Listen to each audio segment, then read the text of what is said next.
सभी श्रोताओं को मेरा नमस्कार। आप यह वीडियो अगर पहली बार देख रहे हैं तो आपसे अनुरोध है कि श्रृंखला को शुरू से देखना आरंभ करें, ताकि जो मैं कहने जा रहा हूँ उसका जो धरातल है वो आपको समझ आ जाए कि जो मैं आज कह रहा हूँ वो किस परिप्रेक्ष्य में मैं आपको बता रहा हूँ। और आज का जो टॉपिक है वो बहुत ही ज्ञान से परिपूर्ण और एक ऐसा टॉपिक है जिस पर आज तक सभी का मतभेद और मनभेद बना हुआ है। और सभी शास्त्र, सभी धर्मों के सभी शास्त्र लगभग उन्हीं बातों को बताते हैं, लेकिन उसको समझने का और या समझाने का कुछ एक दूसरे के साथ में इस तरीके का कुछ तरीका लोगों को समझ में नहीं आ रहा कि एक दूसरे को वो समझा पाएं कि जो तुम कहना चाहते हो वही हम भी कह रहे हैं। तो आज का जो टॉपिक है वह है ब्रह्म, परमात्मा और भगवान, इनमें अंतर। जैसा कि पहले मैंने बताया, उस परम को पाने के दो मार्ग हैं, भक्ति और ज्ञान मार्ग। इन दोनों मार्गों से केवल उस शक्ति के मर्म को जाना व स्वीकार किया जाता है जिससे यह संपूर्ण चराचर बना, ब्रह्मांड बना। उससे हम सब अलग अलग नामों से पुकारने लगे। यद्यपि ज्ञान की दृष्टि से ब्रह्म, परमात्मा और भगवान तीनों में कोई भेद नहीं है, सभी एक हैं, तथापि जगत में उनके विषय में प्रत्यक्ष जानने और समझने के लिए इन तीनों का अलग अलग संक्षेप में वर्णन करता हूं। आशा है थोड़े शब्दों में बोली हुई इन बातों को लोग समझ पाएंगे। सबसे पहले ब्रह्म।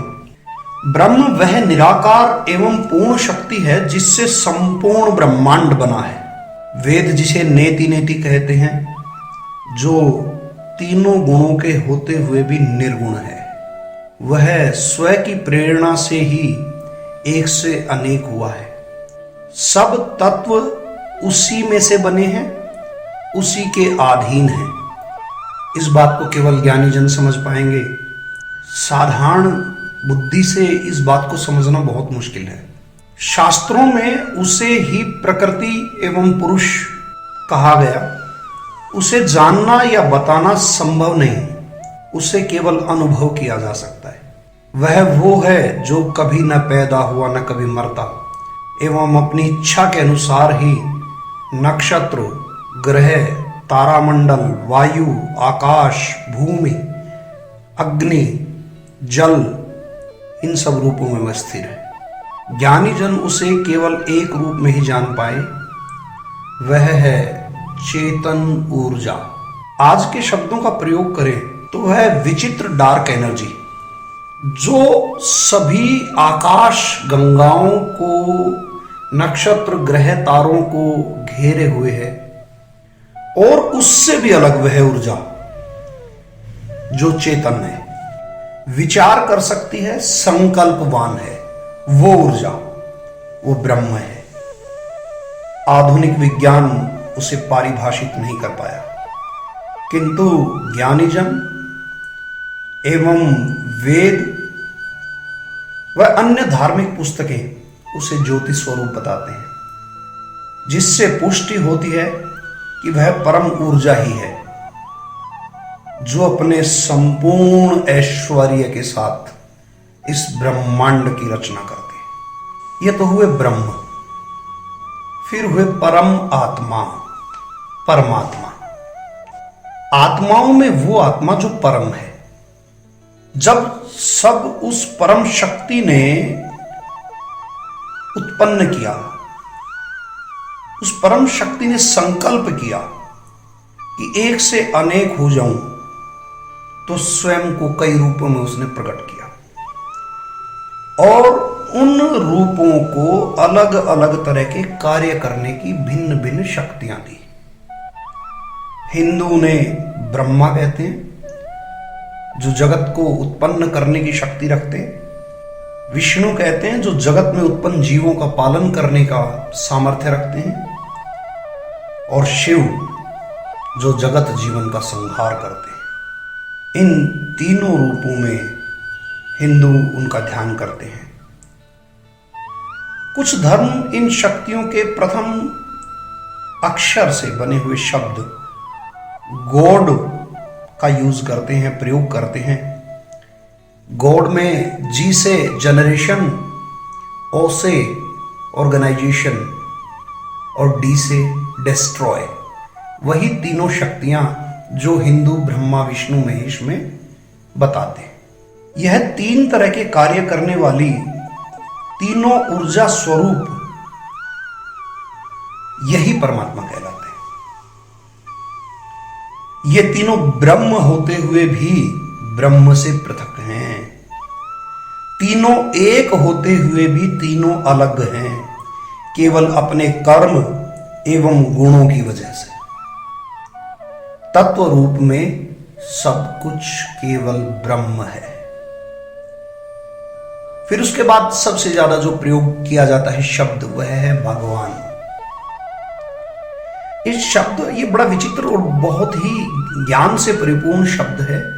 इस शब्द को सही तरीके से परिभाषित करने की आवश्यकता है, जो मैं प्रयत्न कर रहा हूं। शायद आप लोग इस बात को समझ पाएंगे। या भगवान शब्द को परमात्मा और ब्रह्म का पर्यायवाची मान लिया हम लोगों ने शाब्दिक तरीके से, किंतु इस शब्द में स्वयं एक भेद है। वो भेद क्या है कि यह अक्षर, अलग अलग अक्षरों को जोड़ करके भगवान शब्द बना है। जिन अक्षरों को जोड़ करके यह भगवान शब्द बना है, वो हमारे 5 मूल तत्वों के प्रथम अक्षर हैं। और मूल तत्व कौन से? भय से भूमि, ग से गगन, वै से वायु, ऐसे अग्नि और न से नीर। इन 5 मूल तत्वों के प्रथम शब्द को, प्रथम अक्षर को लेकर के एक नव शब्द का निर्माण किया गया, और वह शब्द कहलाता है भगवान। अतः यह सिद्ध हुआ कि भगवान वो हैं जो पंच तत्व से बने शरीर में अवतरित हुए, और ब्रह्म तत्व होते हुए भी लीलावश उन्होंने वो कर्म किए जो पंच तत्व से बने हुए प्राणी करते हैं। जैसे हिंदुओं के अवतार की धारणा, राम, कृष्ण, परशुराम या विष्णु के 24 अवतार, ये सभी भगवान हैं। अब एक बात समझ में आती है केवल कि परमात्मा, भगवान और ब्रह्म तीनों एक हैं मूल रूप से, तत्वतः, किंतु शरीर, कर्म और गुणों के अनुसार उनको हम पृथक पृथक रख सकते हैं, किंतु मूल ब्रह्म है। जो कुछ भी दृष्टिगोचर है या दृष्टिगोचर नहीं है, जो कुछ भी अनुभवजन्य है या अनुभवजन्य से परे है, जो कुछ हम देख और महसूस कर सकते हैं या उससे भी जो परे है, वो सब कुछ केवल ब्रह्म है। अब आज का अध्याय सर्वे भवन्तु सुखिनः इस भाव के साथ समाप्त कर